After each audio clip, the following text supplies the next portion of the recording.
M for mango, mango means arm. N for nurse, nurse means nurse. O for orange, orange means santra.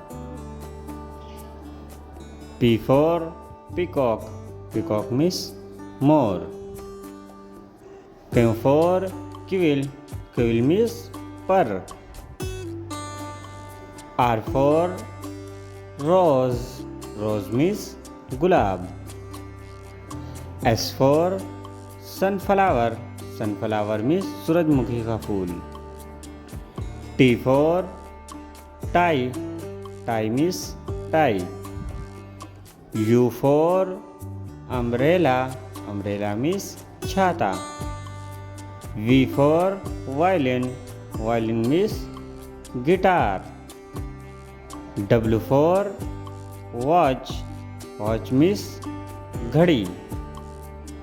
X for Xmas tree, Xmas tree means Christmas tree. Y for yo-yo, yo-yo means yo-yo. Z for zero, zero means zero.